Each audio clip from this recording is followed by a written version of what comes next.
Y ahorita que Beto se desocupa, vamos a empezar otra vez con un video. No fue necesariamente a propósito que yo tenga dos predicaciones seguidos de videos, pero ese video, bueno, antes de empezar, si se dan cuenta es de fútbol americano. Yo me doy cuenta que estamos en México, no digo que es el mejor ejemplo que existe para México, pero son los Vaqueros. Este es mi equipo de los Estados Unidos. Pues dicen que en el estadio de los Vaqueros está abierto el techo para que Dios pueda ver su equipo. Entonces, tiene que ver con el domingo. Además de eso, tenemos dos equipos, las Águilas y los Vaqueros de blanco. Las Águilas tienen la pelota, su meta va a ser correrlo hasta el final de la cancha. Y tienen que estar cargando la pelota todo el tiempo para entrar a la zona de anotación y anotar. Santos, vas a estar muy feliz con ese ejemplo. Si podemos empezar, quiero que...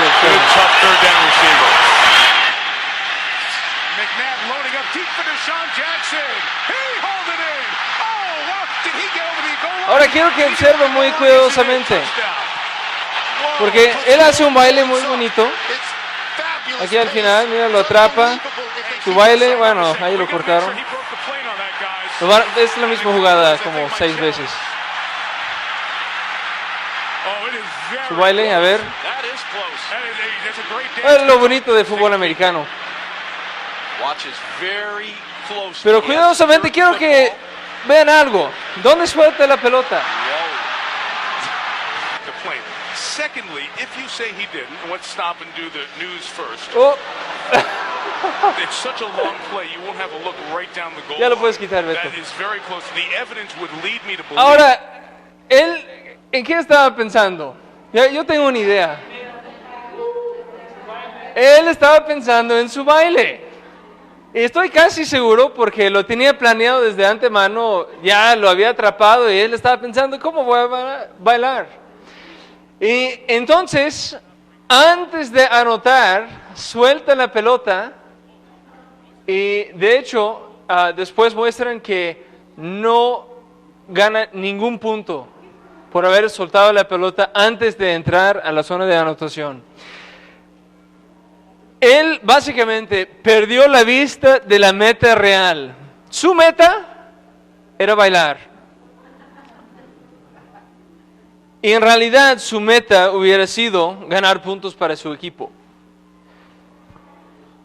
¿Y cuántas veces nosotros también perdemos la vista de la meta? Cambiamos la meta por otra cosa. Y puede ser en, por ejemplo, ganar un juego de fútbol, en ver a nuestro hijo tener éxito en la escuela, o recibir a lo mejor las alabanzas de nuestro jefe, que estamos muy preocupados con recibir alabanza, entonces no hacemos bien nuestro trabajo. Puede ser también que recibimos un premio como estudiantes, que estamos tan enfocados en recibir algo, en conseguir algo, que perdemos la vista de la meta de nuestro trabajo, de nuestra escuela, de tener nuestros hijos, porque la meta de la vida no es ganar premios, no es ganar la aceptación de los demás. Pero yo creo que todos hemos buscado ser queridos por los demás en algún tiempo. Y realmente lo que vamos a ver esta mañana, regresamos al libro de Corintios, 1 de Corintios, y el tema va a ser eso, de que cuando vamos más allá de lo que enseña la Biblia, guía a una actitud de orgullo y una práctica equivocada de la vida cristiana. Es ir más allá de lo que enseña la Biblia, guía a una actitud de orgullo y una práctica equivocada de la vida cristiana. Y vamos a empezar con un repaso, porque hasta ahora Pablo nos ha llevado a través de 3 capítulos, tiene un proceso, un procedimiento en sus pensamientos y está desarrollando un argumento en contra de los corintios. Y en capítulo 4 vemos el raíz de la mayoría de sus problemas como iglesia. Han perdido la vista de algo, básicamente. Y después de ese repaso, vamos a ver cómo se formó esa actitud problemática del orgullo. Eso va a ser el asunto principal, el orgullo. Y después vamos a ver cómo esa misma actitud de orgullo infecta no solamente la iglesia, pero corrompe la iglesia y corrompe también nuestra vida. Esa actitud no tiene parte en la vida de un verdadero seguidor de Cristo. Entonces vamos a ver ese procedimiento en el libro. Y quiero que sigan conmigo. Vamos a abrir ahora 1 Corintios capítulo 4 y vamos a leer versículos 1 a 5. Leen conmigo, yo estoy en el NBI. Que todos nos consideren servidores de Cristo, encargados de administrar los ministerios de Dios. Ahora bien, a los que reciben un encargo, se les exige que demuestren ser dignos de confianza. Por mi parte, muy poco me preocupa que me juzguen ustedes o cualquier tribunal humano. Es más, ni siquiera me juzgo a mí mismo, porque aunque la conciencia no me remuerde, no por eso quedo absuelto. El que me juzga es el Señor. Por lo tanto, no juzguen nada antes de tiempo, esperen hasta que venga el Señor. Él sacará a la luz lo que está oculto en la oscuridad y pondrá a descubierto las intenciones de cada corazón. Entonces cada uno recibirá de Dios la alabanza que le corresponda. Entonces aquí en versículos 1 a 5, él básicamente está pasando por lo que ya ha mencionado. En tantas palabras, si quieren recordar, platicamos de que somos un solo cuerpo en Jesucristo. No hay ni un grupo ni otro que es arriba de otro. Si se acuerdan, habíamos platicado de como algunos decían que eran de Cefas, otros de Pablo, otros de Apolos y otros de Cristo. Había divisiones en la iglesia. Entonces ellos estaban pensando que algunos grupos eran más inteligentes que otros o mejor que otros por su maestro, lo cual no era cierto.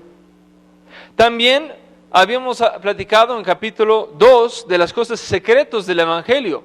Eso fue hace 3 semanas, la última vez que yo prediqué. Y habíamos hablado de cómo el Evangelio es revelado por el Espíritu. De que nadie puede entender la Escritura si no es revelado por el Espíritu de Dios. ¿Sí se acuerdan? Porque ¿quién conoce a Dios mejor que su mismo Espíritu? Eso habíamos dicho.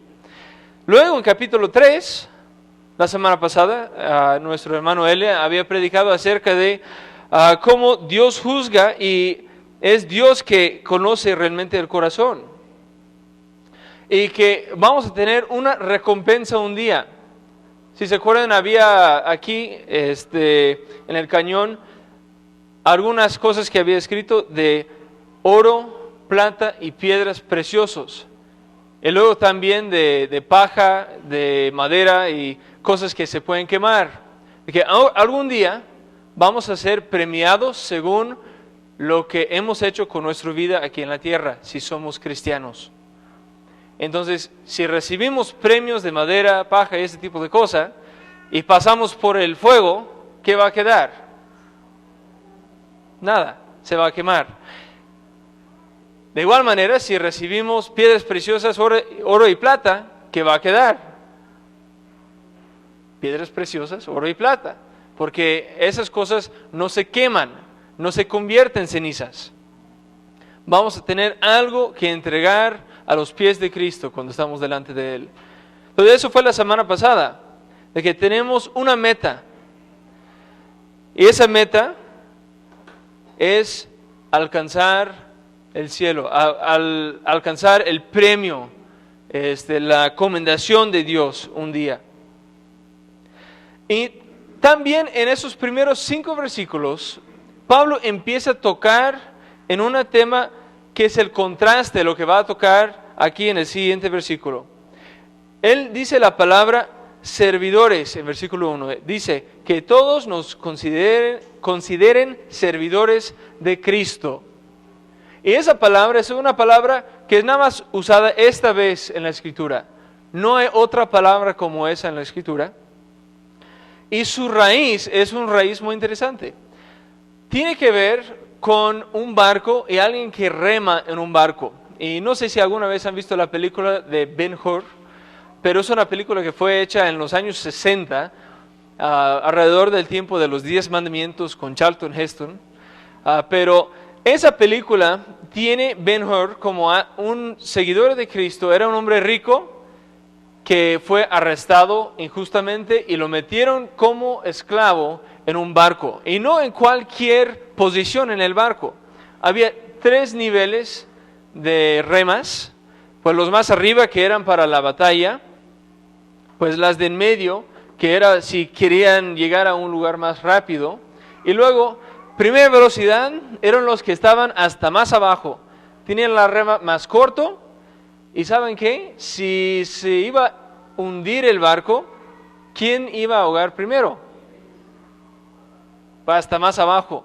No era una posición muy buscado, era más trabajo, más peligro, y fin de cuentas, pues era de los menos queridos de los esclavos. Y eso era la posición de Ben-Hur. Y esa es la posición que está diciendo aquí que debemos de tener en Cristo. La posición más humilde, más abajo, el menos querido, que debemos de considerarnos menos. Y en versículo 6, vamos a ver ahora el contraste. Dice, hermanos, todo esto lo he aplicado a Apolos y a mí mismo para beneficio de ustedes, a fin de que aprendan de nosotros aquello de no ir más allá de lo que está escrito. Así ninguno de ustedes podrá engreírse de haber favorecido al uno en perjuicio del otro. Entonces, lo que estaban haciendo los corintios es ir más allá de lo que está escrito en la Biblia. Y Pablo hasta ahora, repasando otra vez los primeros 3 capítulos, Pablo ha basado sus argumentos en la Escritura. Si se acuerdan, cuando en 1 Corintios 1:19, Pablo había jalado de Isaías 29:14 acerca de que Dios va a destruir la sabiduría de los sabios. En 1:31 había jalado de Jeremías 9, jacta en Dios. Luego, en 1 Corintios 2:9, también no se puede imaginar lo que espera la persona que ama a Dios. Otra vez había jalado de Isaías. También vemos en capítulo 3, 2 veces, versículos 19 y 20, está jalando de Job y de los Salmos. Pablo está basando su argumento en la Escritura para mostrar la importancia de no ir más allá de la Escritura. Y ahora los tiene que decir. Aparte del argumento que vemos ahí de no ir más allá de la Escritura, Pablo menciona que son orgullosos. Y eso es un problema muy grave que guía a mucho otro pecado. Si quieren pensar no solamente en el orgullo, pero en la acción de agregar algo a la Escritura. ¿Cuántas religiones conocen que agregan algo a la Escritura? Porque tiene un nombre muy específico. No es como cualquier otra religión que tiene su propio texto sagrado. Estamos hablando de cultos. Otras religiones que tienen como base a la Biblia, pero han agregado algo a la Biblia. Tenemos uno muy común aquí en México. Hay una iglesia aquí en Sombrerete, luego hay en Piedecuesta, los mormones. Y tienen edificios muy bonitos, pero han hecho algo. ¿Saben cuántos libros agregan a la Biblia? no lo agregan, o sea, como un libro entre Mateo y Marcos. Tienen libros aparte que leen que tiene más peso de la Escritura. Hay 3. Tienen la perla de gran precio, Doctrinas y Pactos, y luego el libro de Mormón, el más conocido. Pero todo eso es además de la Escritura. Y el resultado es que, bueno, en primer lugar, sus textos no están de acuerdo con la Biblia, pero han ido más allá de la Escritura, y entonces sus creencias ahora no son bíblicos. Ahora, salvación no viene solamente a través de Jesucristo. Es lo que yo hago que tiene importancia. Y no importa lo que yo hago, mientras no niego a Cristo, yo puedo alcanzar al cielo.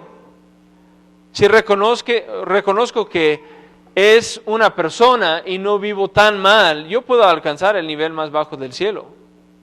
El infierno es solamente para los que viven una vida muy mala y también rechazan a Cristo. Entonces, cuando agregamos a la Biblia, tenemos problema. Igual en la filosofía. Si agregamos algo a nuestras creencias, por ejemplo, lo que aprendemos en la universidad de filosofía secular, ¿qué dice la filosofía del hombre? ¿Es básicamente bueno o básicamente malo? La filosofía diría que es básicamente bueno. Y eso va en fuerte contraste con la Biblia. Entonces, ¿qué vamos a hacer? No podemos agregar ese concepto a la Biblia porque no está de acuerdo con la Biblia. Y también en la evolución. ¿Qué dice la evolución de creación? ¿De dónde venimos? De los monos. Hay otra vez un contraste muy fuerte con la Escritura. Génesis nos dice, nosotros somos creación de Dios. Tenemos el aliento de Dios respirado en el hombre que lo hace vivo. Eso es en fuerte contraste con lo que diría la evolución. Entonces no podemos agregar a la Biblia otras ideas. Y la palabra que él agrega antes de, en ese versículo 6, dice que debemos de aprender de no ir más allá. Esa palabra de aprender tiene el mismo raíz de la palabra discípulo, lo cual tenía que ver con la humildad. Un discípulo era alguien que era sumisa a las enseñanzas de su maestro. Y era un concepto tan foráneo a los griegos en ese tiempo, porque la humildad era un rasgo de los esclavos. Entonces, ellos por lo general no consideraban la humildad algo que debes de buscar. Era algo no querido en tu carácter. Pero Pablo está diciendo, debes de ser humilde y no agregar algo a la Escritura, no ir más allá de lo que enseña la Biblia. Entonces, ese concepto de ir más allá de la Escritura es nuestra puerta esta mañana para el orgullo. Cuando vamos más allá de la Escritura, guía a la arrogancia y el orgullo. ¿Y eso es por qué? Porque cuando empezamos a hablar acerca de que yo tuve una visión, o de que Dios me habló, o de que yo tengo una segunda bendición, es razón por la cual yo puedo pensar que yo soy un tipo de cristiano más alto, mejor, que yo tengo más conocimiento, porque Dios me ha revelado de otra fuente. Y eso es algo que no puede existir en la iglesia, porque Pablo está diciendo, no tenemos permitido ir más allá de lo que enseña la Escritura. Y ese concepto es algo que vamos a ver repetido también en Corintios. Si se acuerdan, su mal uso de los dones espirituales, no los estaban usando en amor, y lo vamos a ver ya en capítulo 13, cuando estamos hablando acerca del amor y los dones. Pero cuando tenemos esa creencia, una doctrina equivocada acerca de la Biblia, Si pensamos que podemos ir más allá de lo que enseña la Biblia, entonces tenemos una práctica equivocada de la Biblia también. Entonces, si quieren las palabras que suenan bien, es ortodoxia mala, guía a una ortopraxia mala. No podemos tener ortodoxia mala y practicar bien las cosas. Entonces, esta es la puerta al orgullo, ir más allá de la Escritura. Y guía entonces a las divisiones. Y ya lo habíamos visto en los capítulos anteriores. La iglesia en Corinto estaba dividida. Versículo 7.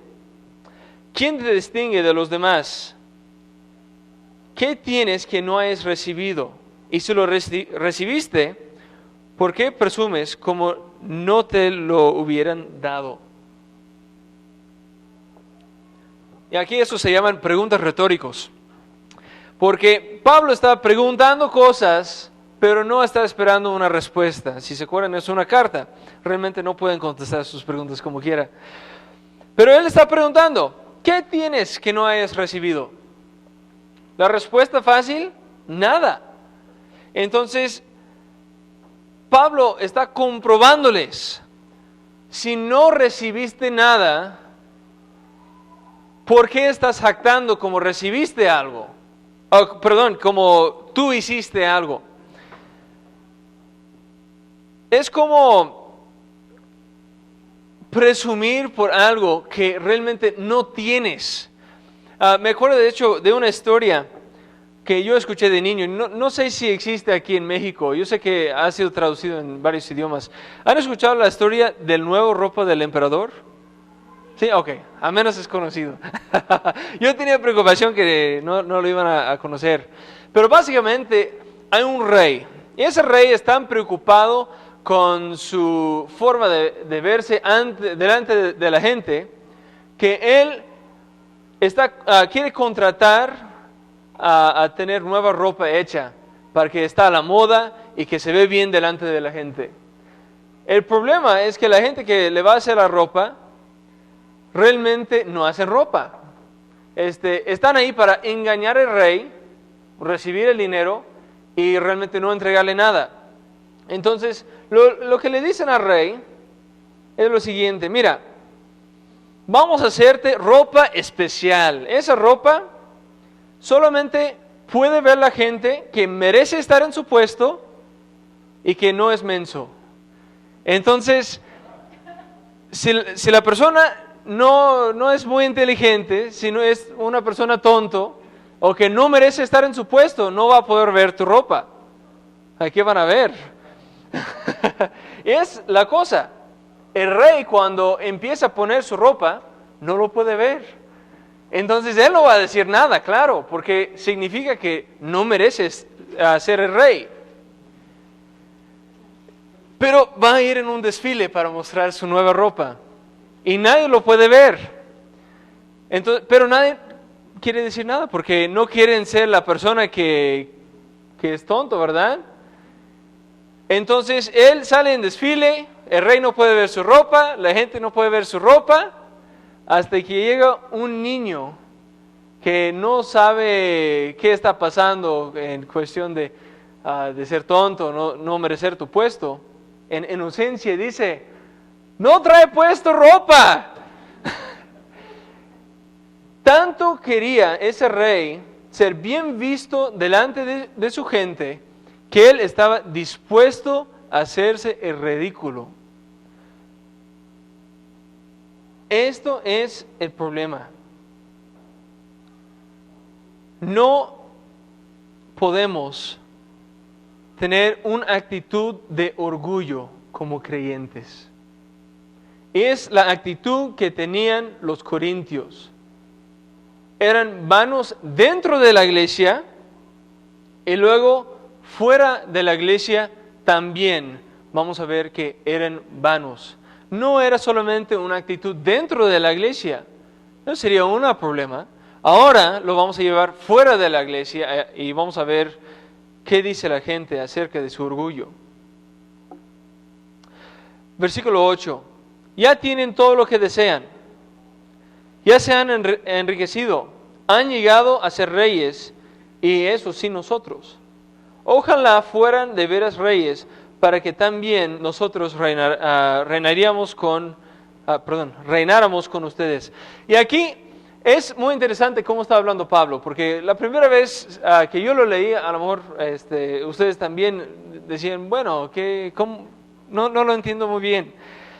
Y él básicamente está diciendo, ustedes tienen algo que realmente no deben de tener, que yo no tengo, por como yo practico mi fe, pero ustedes ya lo tienen.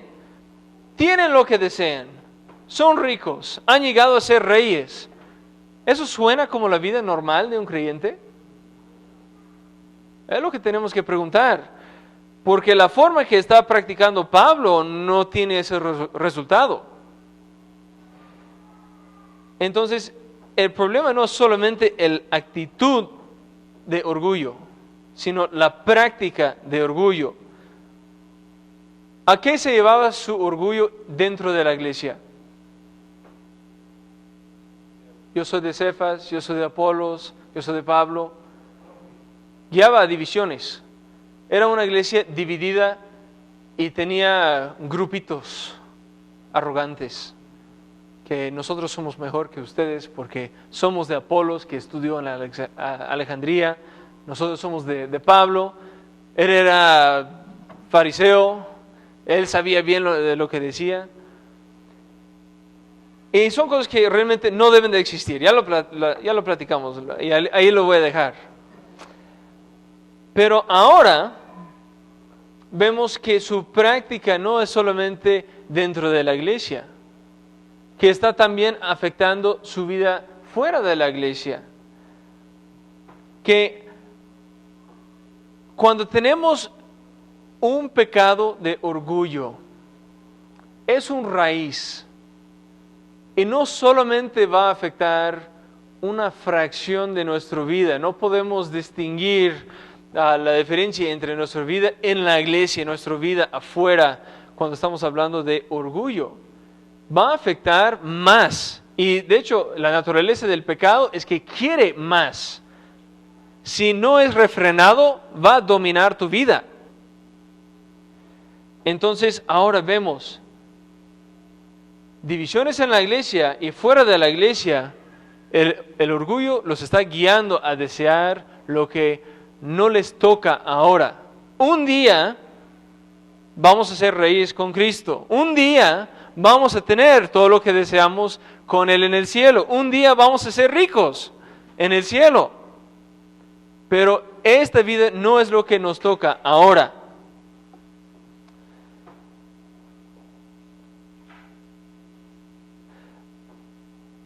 Ellos estaban viviendo de acuerdo con la sociedad en que vivían. Querían ser aceptados en la sociedad. Y eso es el problema de versículo 8. La actitud de versículo 8, la actitud de orgullo fuera de la iglesia los está guiando a ser bien queridos en la sociedad. De que, bueno, la gente los está aceptando. ¿Y qué se acuerdan de la cultura corintio? ¿De qué hablamos la primera semana acerca de la ciudad de Corintio? Escucho cosas por aquí y por allá, pero nada definido. ¿Cómo era la ciudad? Bueno, empezamos primero. Era la ciudad donde estaba la diosa Diana. Después también tenían el dios Apolo. Tenían prácticas sexuales perversas. En capítulo 2 vimos que tenían los sofistas, que los decían cómo vivir según el mundo secular. Eran conocidos también por su materialismo y también por sus riquezas. Era una ciudad muy rica. Entonces, estos corintios están viviendo dentro de esa cultura y son bien aceptados. Eso de veras me causa mucha duda en mi mente cuando yo pienso, ¿cómo puede un creyente vivir en ese tipo de cultura y vivir como debe de vivir un cristiano. Porque la cultura es en fuerte conflicto y contraste con la Escritura. Y ellos están aceptados en ese tipo de cultura. ¿Ven el choque?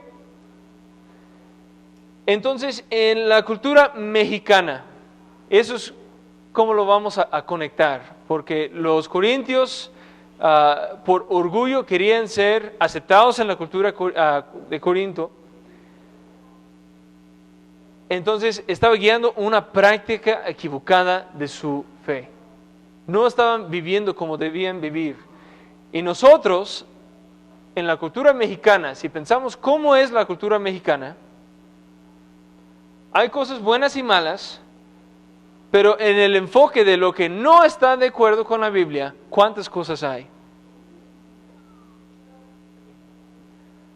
Para mencionar algunas. Y no es decir que solamente es aquí en México. Yo sé que, yo hasta diría que los Estados Unidos anda peor. Pero en México hay idolatría, mucho sexo fuera del matrimonio, prostitutas, pues hay mordidas o gobierno corrupto, oficiales corruptos, deshonestidad financiero, hay negocios que engañan para salir adelante, políticos deshonestos, borrachos o borracheras. Es nada más para mencionar algunas. Estoy seguro que ustedes pueden pensar en muchos más. Pero la otra pregunta no es solamente cómo es la cultura mexicana, pero cómo cabes tú en la cultura mexicana. ¿Cabes bien? Y si cabes bien, ¿es algo positivo o negativo? ¿Estás viviendo algunas cosas que están en conflicto con tus creencias como cristiano? Porque eso es el asunto. No podemos ir más allá de lo que está escrito. Entonces, en nuestra práctica fuera de la iglesia, ¿hasta dónde estamos llegando? ¿Estás viviendo fuera de las normas de la Escritura? ¿O estás viviendo dentro de las normas de la Escritura? Vamos a platicar más de ese asunto al final, porque tiene mucho más que podemos platicar, pero va a ser la conclusión. Seguimos con versículo 9. Por lo que veo, a nosotros los apóstoles, Dios nos ha dado, voy a empezar de nuevo. Versículo 9. Por lo que veo, a nosotros los apóstoles, Dios nos ha hecho desfilar en el último lugar, como a los sentenciados a la muerte. Hemos llegado a ser espectáculo para todo el universo, tanto para los ángeles como para los hombres. Por causa de Cristo, nosotros somos los ignorantes. Ustedes en Cristo son los inteligentes. Los débiles somos nosotros, los fuertes son ustedes. A ustedes les estima, a nosotros nos desprecia. Hasta el momento pasamos hambre, tenemos sed, nos falta ropa, se nos maltrata, no tenemos dónde vivir. Con estas manos nos matamos trabajando. Si nos maldicen, bendecimos. Si nos persiguen, los soportamos. Si nos calumnian, los tratamos con gentileza. Se nos considera la escoria de la tierra, la basura del mundo, y así hasta el día de hoy. Entonces, ¿cómo te tratan en el mundo? Pablo tenía una experiencia, yo creo que muy diferente de los corintios y de la mayoría de nosotros, porque él vivía su fe. ¿Cómo están viviendo su fe? En su trabajo, en la escuela, en su casa. ¿Son como los corintios? Mira rápidamente otra vez la descripción de los corintios. Son los inteligentes, son los fuertes, son estimados. Pues el contraste que hace Pablo en versículo 11, parece que no tienen hambre, no tienen sed, no les falta ropa, no son maltratados, tienen donde vivir. Y todo eso Pablo está diciendo, yo no tengo, por causa de lo que yo estoy predicando.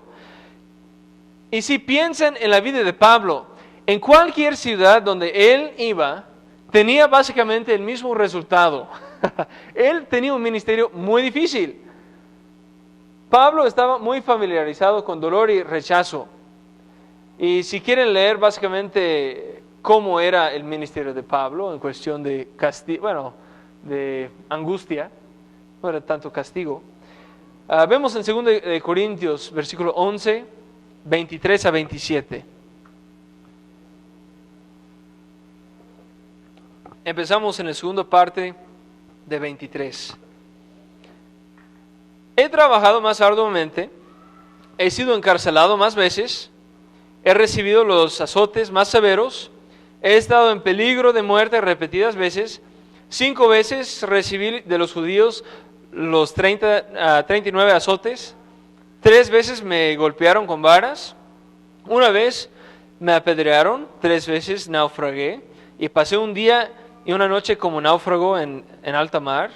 Mi vida ha sido un continuo ir y venir de un sitio a otro, en peligros de ríos, peligros de bandidos, peligros de parte de mis compatriotas, los judíos, peligros a manos de los gentiles, peligros en la ciudad, peligros en el campo, pues ¿dónde más hay?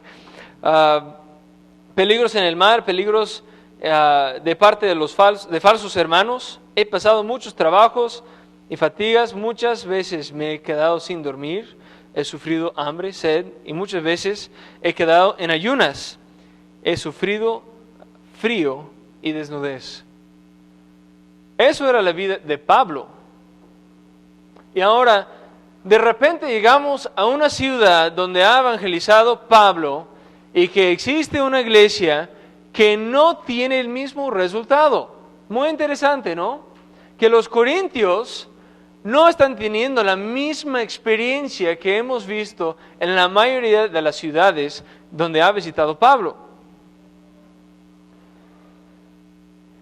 Entonces, si estamos viviendo la vida cristiana como debemos de vivir, no es decir que vamos a terminar como náufragos o que nos van a castigar con vara, pero al mismo tiempo no va a estar de acuerdo con la cultura en que estamos viviendo y no vamos a ser aceptados por la cultura, o más bien no debemos de ser aceptados por la cultura. ¿Por qué? Lo que creemos es tan en contraste con todo lo que está practicando el mundo ahora, que hay una gran diferencia de los dos mundos, que no nos van a entender cuando decimos lo que creemos. De hecho, me acuerdo de una vez en la universidad, toda nuestra clase estaba haciendo una muestra de, qué pensábamos, qué creíamos. Era una clase de más o menos 20 personas. Y nos preguntó el maestro, de todos los que estamos aquí, ¿cuántos creen que el hombre es básicamente bueno y cuántos creen que el hombre es básicamente malo? Yo y otro muchacho éramos los únicos 2 que mencionamos que era básicamente malo el hombre, y los otros 18 decían que era básicamente bueno.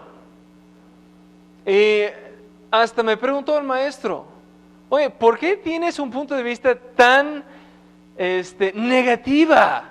¡Qué feo! Y no es tanto que quiero ser negativo, pero lo que observo del ser humano, y ahora pues con mis hijos, he visto bien más o menos a qué edad empieza. Los que tienen hijos pueden apreciar eso. ¿A qué edad empieza a pegar a tu hijo? A los 3, 4 meses, yo creo. La única razón que probablemente no va más allá de un golpecito es porque le falta la fuerza. Pero cuando él tiene hambre, te deja saber. Cuando es enojado, te deja saber.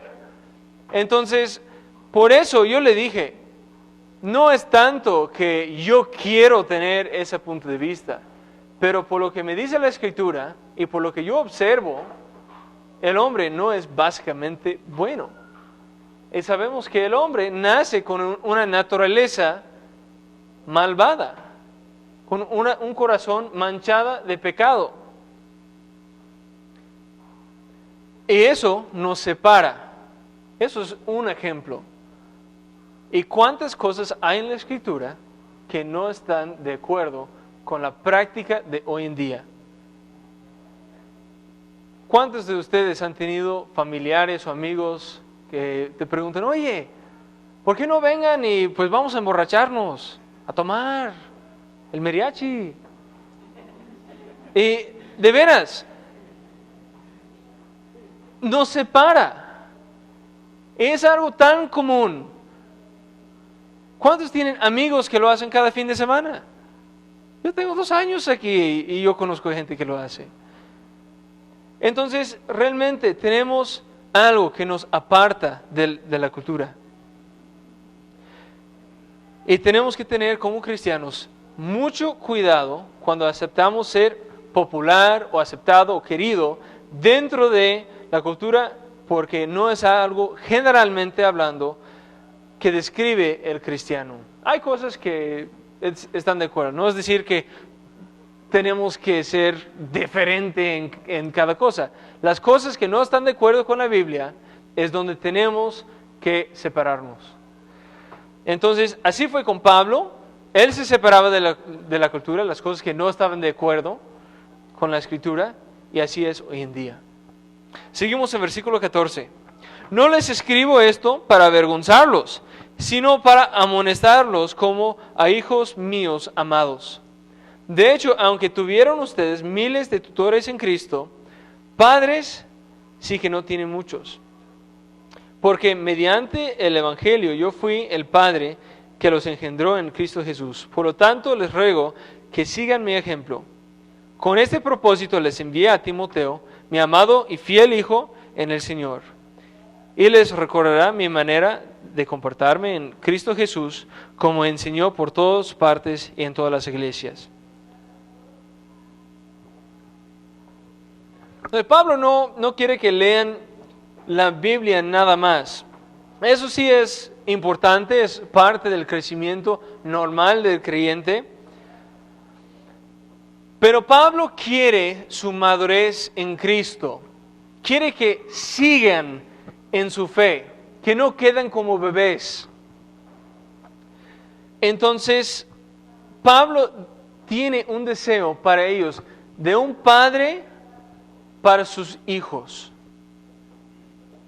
Y un buen padre disciplina a sus hijos cuando es necesario,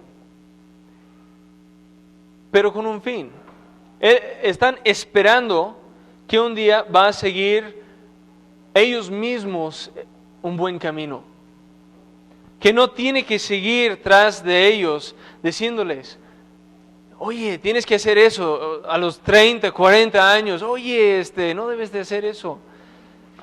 Sería muy raro, ¿no? Nuestra esperanza como papás es que nuestros hijos crezcan. Y los que están en el grupo de varones ya van a saber eso. El procedimiento normal de un ser humano es ir de bebé a un niño, a un adolescente, a un adulto. Si no sigues ese patrón, deducimos que algo anda mal. Entonces Pablo quiere que crezcan. Y para que crezcan, porque lo que no han hecho hasta ahora es mostrar madurez, los está enviando un hermano, su hermano espiritual. Y literalmente, realmente, porque fue Pablo que fue el padre espiritual de Timoteo. Si vemos quién era Timoteo, quién era Tim, era el hijo espiritual de Pablo y era un hijo fiel. Era un buen ejemplo de donde podrían estar los corintios si habían seguido bien en su crecimiento. Entonces, Pablo los está enviando a Timoteo para que puedan ver a Timoteo y ver, órale, eso es como yo puedo hacer. Van a tener una meta un ejemplo que pueden ver viviendo con ellos. Qué hermoso ejemplo de lo que Cristo había hecho por nosotros, que Él se hizo carne. Entonces Pablo de la misma manera está enviando a Timoteo. No es Dios hombre, pero es un ejemplo de un creyente maduro, que ellos pueden ver e imitar. Por eso los va a enviar a Timoteo. Y no es el punto principal, porque ya decimos que el punto principal es el orgullo, actitud de orgullo en nuestro ser, en nuestro carácter. Pero hay algo bueno que podemos sacar de aquí. Y es el hecho de tener un modelo, un héroe en nuestra vida que estamos intentando imitar. Obviamente tenemos Cristo como el último modelo, de que debemos de intentar ser como Cristo. Pero vez tras vez vemos que Pablo siempre envía gente aquí y allá para que puedan ver, usa a sí mismo como ejemplo de que deben de imitar a mí, si yo soy Pablo, que deben de imitar a Pablo. Y ahora está diciendo, debes de imitar a Timoteo. Entonces, ¿quién es su héroe en la vida? ¿Tienen alguien en su vida que están usando como ejemplo? Que yo veo, oye, ese hombre de veras está siguiendo tras de Cristo, es fiel, yo quiero ser como él. No tanto con el sentido de envidia, sino en la intención de madurarte como creyente. Eso puede ser alguien que les está enseñando. Ese hermano o hermana maduro puede enseñarles. O sea, pueden entrar a un estudio con ellos para que te enseñen cómo caminar más cerca con Cristo. Y sería una buena idea. Entonces, si ahorita están en problemas en su vida espiritual o tienen dificultad en caminar con Dios, ¿por qué no buscan a alguien que les ayude? Eso es el cuerpo de Cristo. Entonces seguimos en versículo 18. Ahora bien, algunos de ustedes se han vuelto presuntuosos, pensando que no iré a verlos. Lo cierto es que si Dios quiere, iré a verlos muy pronto. Y ya veremos no solo cómo hablan, sino cuánto poder tienen esos presumidos. Porque el reino de Dios no es cuestión de palabras, sino de poder. ¿Qué prefieren? ¿Que vaya a verlos con un látigo o con amor y espíritu apacible? Pablo no quiere que sufre más esta iglesia. Están sufriendo en orgullo y arrogancia. Otra vez lo vemos en versículo 19. Son presumidos. Yo soy mejor que tú porque yo tengo tal maestro. Yo soy el mejor de sociedad. Y Pablo está diciendo, de veras, yo puedo llegar con látigos si sea necesario, pero no quiero. Preferiría llegar en amor y en un espíritu apacible. Puede ser los dos, pero lo que está diciendo aquí Pablo es que es tan grave lo que está pasando en la iglesia de Corinto que a lo mejor va a tener que llegar y disciplinar. Y Pablo aquí está haciendo referencia a la disciplina dentro de la iglesia. Porque no es solamente un problema pequeña, sería una cosa si fuera un miembro, pero toda la iglesia está participando. Aparentemente tenemos líderes de los grupitos también. Y es un pecado arraigado en su iglesia, causando conflicto y causando una vida fuera de la iglesia equivocada. Y hay muchas cosas que meritan disciplina, pero hay pocos más graves que la arrogancia o el orgullo. Porque aquí en la iglesia lo que no tenemos es mi ministerio o mis convertidos, no tenemos mis contribuciones, puede ser o financieros o físicos, y no tenemos mi autoridad. Todo lo que tenemos aquí en la iglesia es de Dios. Los convertidos son de Dios, los ministerios son de Dios, no importa si sea alabanza, si sea owanza, si sea escuela dominical, si sea recolección de ofrendas, todos son ministerios y cada uno pertenece a Dios. Y finalmente, la autoridad es de Dios también. Nadie aquí en la iglesia tiene posición sobre otro porque cada autoridad es de Él. Entonces, ¿qué tenemos que Él no nos ha dado? Como Pablo preguntaba a los corintios, ¿qué tienen que no recibieron? Ahora yo los estoy preguntando a ustedes, ¿qué tienen que no recibieron? Porque no estoy solamente hablando de su vida, estoy hablando de su casa, su dinero, su carro, su ropa, su comida, su cama. Todo es porque Dios te ha dado. No todos tienen. Y no crean que Dios no puede quitar. No tienen nada si no es dado por Dios. Y ni es mencionar la salvación que disfruten, o que disfrutamos más bien.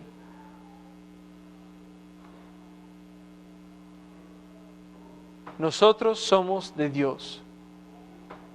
No tenemos nada que no sea de Él. ¿Qué es el orgullo en tu vida? ¿Cómo sienten que se está expresando? Se basa en que yo estoy en el trono de mi vida, que yo he hecho algo para merecer algo. Sentimos que ganamos algo con nuestra vida o con nuestra forma de vivir, nuestras acciones. Pero realmente hay dos síntomas que vamos a considerar esta mañana. Y podemos considerar que esos dos síntomas son síntomas del pecado del orgullo. Y si vean uno de esos dos síntomas en su vida, consideren que es un pecado probablemente muy arraigado en su vida, entonces deben de trabajar para sacarlo de una vez. El primer síntoma es que no dices que eres cristiano, que tu vida como creyente es algo que escondes, que vas al trabajo y no dices que eres cristiano, que a lo mejor con tu familia extendida, que no es cristiano, no dices que eres creyente. Y la pregunta siempre de ¿por qué? ¿Por qué no dices que eres cristiano? Y es porque estás preocupado de lo que la gente va a pensar o decir o hacer si se enteran que eres cristiano. Y no podemos tener esa mentalidad como cristianos.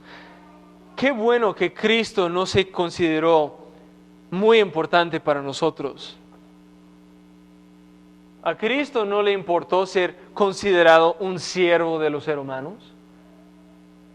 Cristo es Dios en los cielos. Él no tiene que bajarse a nuestro nivel, pero lo hizo.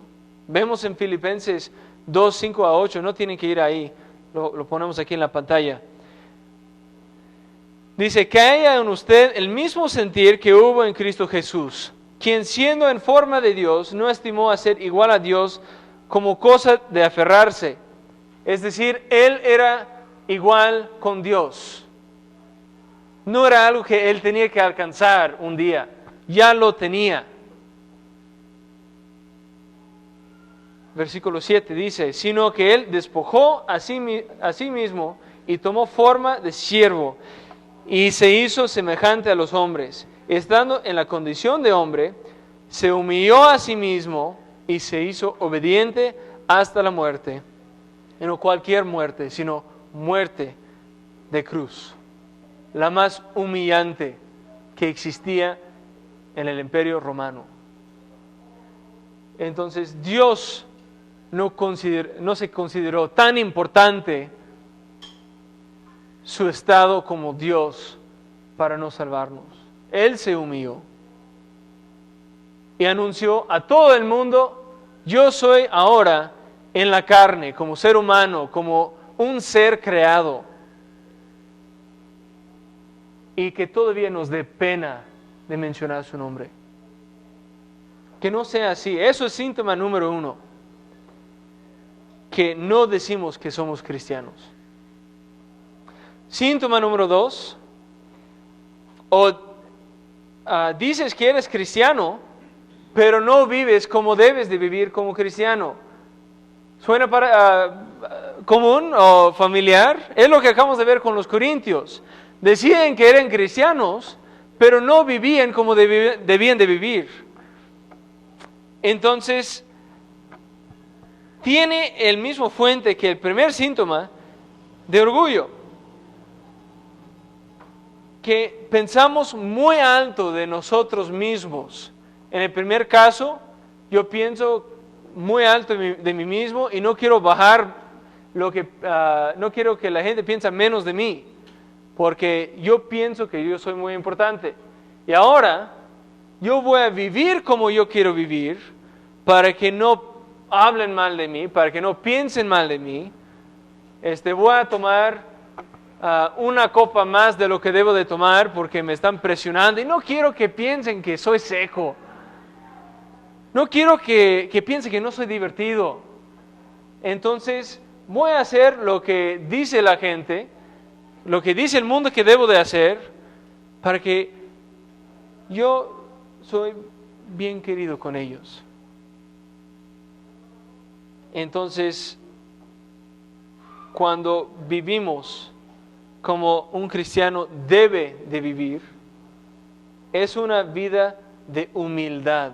Lo habíamos visto en 1 Corintios 4, también lo vimos en los versículos de Filipenses 2, que debemos de tener la misma mentalidad de Cristo, quien se humilló. Debemos de tener una mentalidad humilde. Y cuando hablamos de la humildad, esa actitud que contraste fuertemente con el orgullo, no solamente en actitud, sino en acción, igual que el orgullo. Que el orgullo es una actitud tanto como acción. Entonces, si vamos a tener algo que contesta ese orgullo, tenemos que contestar en actitud y en acción. Nuestro orgullo como cristianos, si tenemos orgullo, es en Cristo. Vemos 2 Corintios 1:12. Y ahora estoy en la Reina Valera contemporánea. Perdón, cambié al final. 2 Corintios 1:12. Nuestro motivo de orgullo es el testimonio de nuestra conciencia ante Dios, que nos dice que en este mundo, y especialmente con ustedes, hemos comportado no con sabiduría humana, sino con la sencillez y la sinceridad que proviene de Dios. Y siento que es un versículo muy adecuado para cerrar ese tiempo, porque lo que acabamos de platicar de los corintios es que estaban viviendo más allá de lo que está escrito, estaban viviendo una vida de acuerdo con la cultura, según lo que dice aquí, en otras palabras, según la sabiduría humana. Vivimos como el mundo dice que debemos de vivir y no como la Escritura dice que debemos de vivir. Y especialmente debemos de vivir con la sencillez y la sinceridad que proviene de Dios. ¿Cómo andan en este asunto de orgullo? ¿Tienen miedo de mencionar que son creyentes fuera de la iglesia? Aquí es muy fácil. ¿Qué tal afuera? Y si están diciendo que son cristianos, el segundo síntoma, ¿cómo están viviendo? Porque nuestra fe no es solamente uno de palabra, sino de acción. Entonces, ¿cómo están viviendo sus vidas? Es posible que por orgullo no has llegado a conocer a Cristo en el primer lugar. Eso es el problema básico del ser humano, que pensamos que somos mejores de lo que realmente somos, y mientras puede tener un efecto en un creyente no deseado de negar a Cristo en el mundo o de no vivir como debemos de vivir, en alguien que no conoce a Cristo es el principal razón que no lo han hecho todavía. Entonces no sé si hay alguien aquí esta mañana que no conoce a Jesucristo como su Señor, pero los quiero animar, no dejen que el orgullo les quite el gozo que pueden tener en Jesucristo. Y simplemente puede ser, hasta ahora no se han dado cuenta que era por orgullo. Pero la naturaleza del ser humano es uno de que queremos pensar que no somos tan malos, que Dios no es tan bueno y que yo estoy bien en mi vida. No vivo tan mal, no hago cosas tan ofensivas a los demás, vivo bien con mi prójimo.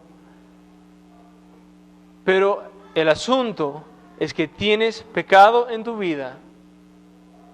Todos somos pecadores, como dice en Romanos 3:23. Todos estamos destituidos de la gloria de Dios. No podemos acercarnos a su presencia porque Él es santo y perfecto. Entonces, la respuesta es humillarse delante de Él. Es lo que quiero que hagan esta mañana si no conocen a Jesucristo como su Señor personal. Si quieren pueden orar conmigo.